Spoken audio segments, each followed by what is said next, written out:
Hello students, आज हम पढ़ेंगे व्यवसाय अध्ययन विषय में अध्याय 1 प्रबंध की प्रकृति एवं महत्व का दूसरा बिंदु प्रबंध विज्ञान, कला एवं पेशे के रूप में।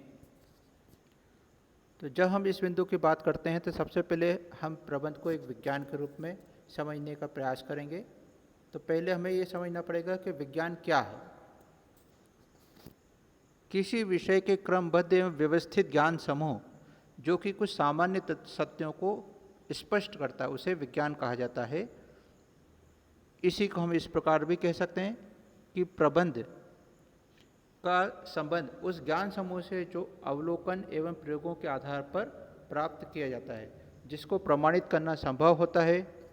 जैसे कि कोई व्यक्ति इंजीनियरिंग की पढ़ाई पूरी कर लेता है तो पढ़ाई के दौरान उसे उस विषय की पूर्ण सैद्धांतिक जानकारी प्रदान की जाती है। इस तरह ज्ञान प्राप्त करना विज्ञान कहलाता है। तो इस आधार पर हम कह सकते हैं कि विज्ञान की निम्नलिखित 3 विशेषताएं होती हैं। पहला, इसका एक व्यवस्थित ज्ञान समूह यानी सिलेबस होता है।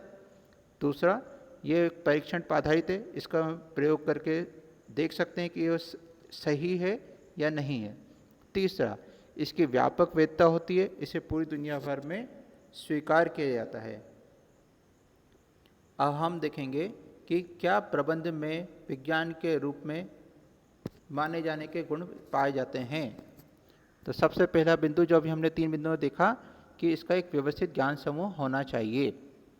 तो जब हम प्रबंध का विषय अध्ययन करते हैं तो हमें उसी प्रकार से इसमें भी देखने को मिलता है कि हम एक निश्चित सिलेबस को पढ़ते हैं जिसे क्रमबद्ध व्यवस्थित ढंग से तैयार किया गया है।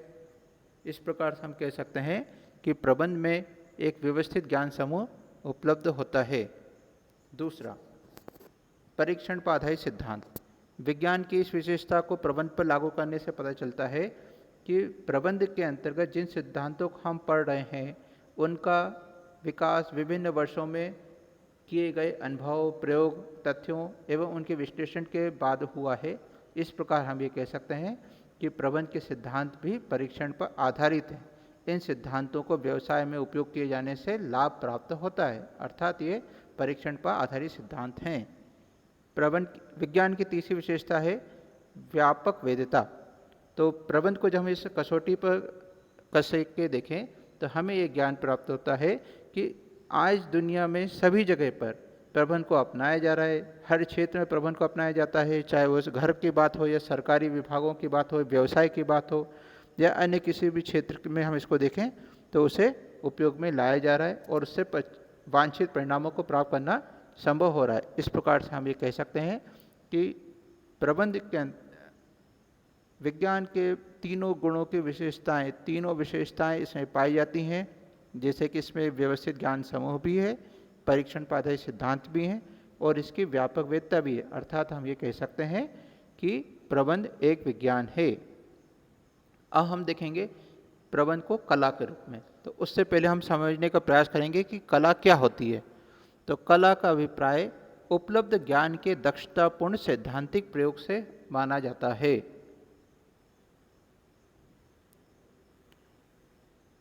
कला का अभिप्राय ज्ञान का दक्षतापूर्ण सैद्धांतिक उपयोग करना है। जैसे कोई व्यक्ति इंजीनियरिंग की पढ़ाई पूरी करने के बाद किसी कंपनी में इंजीनियर के पद पर काम करता है तो उसका इंजीनियर के रूप में काम करना एक कला है, जहाँ वो अपने द्वारा सीखे हुए ज्ञान का उपयोग करेगा, दक्षतापूर्ण उपयोग करेगा, जिससे कि कार्य को सफलता मिल सके। तो कला की 3 विशेषताएं होती हैं। पहला है सैद्धांतिक ज्ञान का होना, दूसरा व्यक्तिगत योग्यता अनुसार उपयोग करना, तीसरा है व्यवहार एवं रचनात्मकता पर आधारित। तो अब हम प्रबंध को कला के रूप में देखने का प्रयास करते हैं। तो पहली विशेषता अभी हमने पढ़ी कि इसका सैद्धांतिक ज्ञान का होना। तो अभी हम विज्ञान के रूप में पढ़ चुके हैं पहले कि प्रबंध के निश्चित सिद्धांत होते हैं जिनका उपयोग हमें करना होता है, जिनका अध्ययन कराया जाता है। इस प्रकार से कह सकते हैं कि प्रबंध में ये गुण तो पाया ही जाता है। दूसरा, व्यक्तिगत योग्यता अनुसार उपयोग करना। प्रत्येक शिक्षक अपने विषय को अलग अलग ढंग से पढ़ाता है। प्रत्येक खिलाड़ी खेल के तरीकों को अपने अपने ढंग से उपयोग करता है। प्रत्येक एक्टर किसी भी कार्य को, किसी भी एक्ट को, कला को अपने ढंग से प्रदर्शित करता है। उसी प्रकार से प्रबंध के अंतर्गत सिखाए गए विज्ञान कला को प्रत्येक प्रबंधक अपने योग्यता और क्षमता के अनुसार, परिस्थितियों के अनुसार उपयोग करता है। इस प्रकार हम ये कह सकते हैं कि प्रबंध को व्यक्तिगत योग्यता के अनुसार उपयोग में लाया जाता है। तीसरी विशेषता है व्यवहार एवं रचनात्मकता पर आधारित। कला को लगातार अभ्यास से सुधारा जा सकता है। उसी प्रकार से जो प्रबंध की कुशलता होती है, ये लगातार अभ्यास और अनुभवों से सुधरती है। प्रत्येक प्रबंधक सैद्धांतिक ज्ञान प्राप्त करने के बाद में यह नहीं कह सकता है कि वो विशेषज्ञ बन गया है। जब वो अपने इस ज्ञान का व्यवहार में उपयोग में लाता है तो उसको कई अन्य स्थितियों का भी साक्षात्कार होता है। इन परिस्थितियों के आधार पर वो ये देखता है कि कौन से सिद्धांत का उपयोग किया जाना चाहिए, किस सिद्धांत में ढील दी जानी चाहिए, और इस प्रकार का उपयोग करके वो अपने को बेहतर बना पाता है। क्षमता के अनुसार अपने सिद्धांतों का उपयोग करता है, परिस्थितियों के अनुसार उपयोग करता है। इस प्रकार से हम ये कह सकते हैं कि प्रबंध में व्यवहार और रचनात्मकता पर आधारित होता है। आवश्यकता अनुसार इसमें कुछ गुणों को छोड़ा जा सकता है, कुछ गुणों को शामिल किया जा सकता है। इस प्रकार से इसमें कला की सभी विशेषताएं पाई जाती हैं। तो अब निष्कर्ष क्या निकला? अभी हमने पढ़ा कि प्रबंध में विज्ञान के भी गुण हैं, प्रबंध में कला के भी गुण हैं। तो प्रबंध को क्या कहा जाए? प्रबंध कला है या विज्ञान है? तो अभी हमने जो पूर्व में विश्लेषण किया है, इसके आधार पर हम ये कह सकते हैं कि प्रबंध में विज्ञान एवं कला दोनों के गुण उपस्थित हैं। इसलिए इसे प्रबंध को कला एवं विज्ञान दोनों माना जाना चाहिए। अब हम पढ़ेंगे प्रबंध को एक पेशे के रूप में। तो सबसे पहला आता है पेशे का अर्थ। तो जैसे कि आप कक्षा 11 में पढ़ चुके हैं, पेशा यानी प्रोफेशन क्या होता है? इसका अर्थ ऐसी आर्थिक क्रिया से है जो एक विशेष ज्ञान एवं कुशलता प्राप्त व्यक्ति द्वारा समाज के विभिन्न वर्गों को निष्पक्ष सेवा प्रदान करने के लिए की जाती है। जैसे कि वकील अपराधी का भी केस लड़ता है और जिसके प्रति अपराध किया गया उसका भी केस लड़ता है, और अपने ज्ञान का इस प्रकार से उपयोग करता है कि वो अपने क्लाइंट को, अपने पक्षकार को लाभ दिला सके। ये पेशे की विशेषता होती है।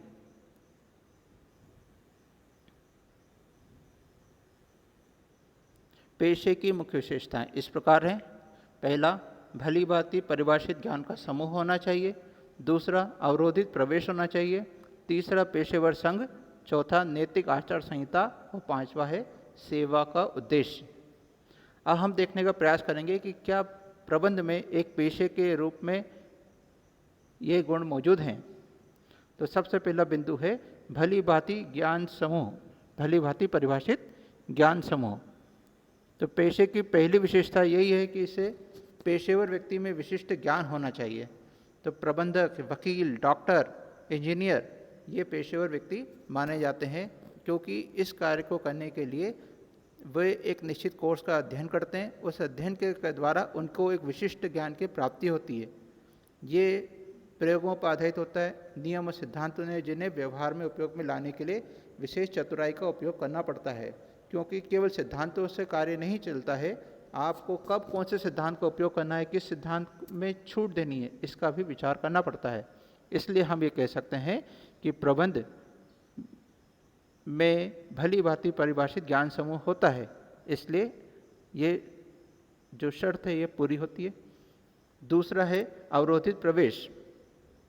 एक पेशे में प्रवेश करने के लिए शैक्षणिक योग्यता या उपाधि या डिग्री प्राप्त करने की शर्त लगाई जाती है। जैसे एक सीए बनने के लिए आपको सीए फाइनल पास होना चाहिए, डॉक्टर बनने के लिए एमबीबीएस या अन्य इसी के समकक्ष डिग्री होनी चाहिए, इंजीनियर के पास बैचलर ऑफ इंजीनियरिंग या बीटेक की डिग्री होनी चाहिए, इसी प्रकार से वकील के पास एलएलबी या एलएलएम की डिग्री होनी चाहिए। तो इस प्रकार से हम देख सकते हैं कि पेशे में उन्हीं व्यक्तियों को शामिल किया जा सकता है जिनके पास में उससे संबंधित कोई डिग्री उपस्थित होती है। यदि किसी व्यक्ति के पास में वो डिग्री नहीं है तो वो उस पेशेवर संगठन में शामिल नहीं हो सकता। तीसरी विशेषता है पेशेवर संघ। प्रत्येक पेशेवर के संघ में एक संगठन का बनाया जाता है। इस संगठन का कार्य होता है इसमें नए सदस्यों के प्रवेश को नियमित करना, पेशा प्रारंभ करने का प्रमाण पत्र जारी करना, पेशे की विभिन्न क्रियाओं का मार्गदर्शन करने के लिए आचार संहिता तैयार करना। इस प्रकार से हमारे देश में वकीलों के लिए bar council of India, doctors या चिकित्सा पेशे के लिए medical council of India, accountants के लिए इंस्टीट्यूट ऑफ चार्टर्ड अकाउंटेंट्स या ICAI, इस प्रकार से मैनेजमेंट के संबंध में all India management association AIMA का सदस्य बनना होता है। जो व्यक्ति इनका सदस्य होता है वही पेशेवर व्यक्ति के रूप में कार्य कर सकता है। चौथी विशेषता है नैतिक आचार संहिता। प्रत्येक पेशे के उच्च मानदंडों को बरकरार रखने के लिए एक आचार संहिता का निर्माण किया जाता है।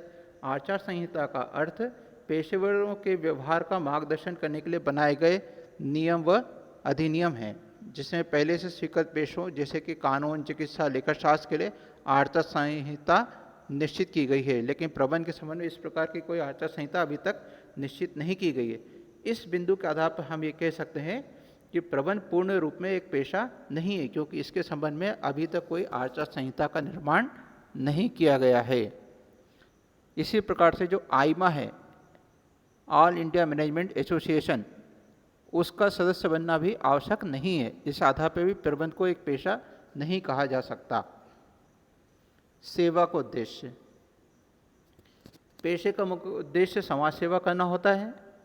जैसे कि डॉक्टर अपने आजीविका चलाने के लिए पेशे में शामिल होता है और उसी के इलाज के साथ साथ में अपना धनार्जन करता है, परंतु वो इस बात का भी ध्यान रखता है कि यदि किसी भी रोगी के पास उसे देने के लिए धन नहीं है तो वो इलाज से इनकार नहीं करता, उसका निःशुल्क रूप में इलाज करता है और उसको बिना पैसे के इलाज करने के बाद में यदि संभव हो तो पैसा लेगा, अन्यथा उसका निःशुल्क उपचार करता है।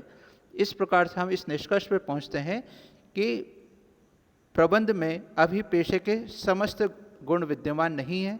इस क्षेत्र का भी विकास हो रहा है और समय के साथ साथ में प्रबंध को भी एक पेशे के रूप में महत्व प्राप्त होने लगेगा। धन्यवाद।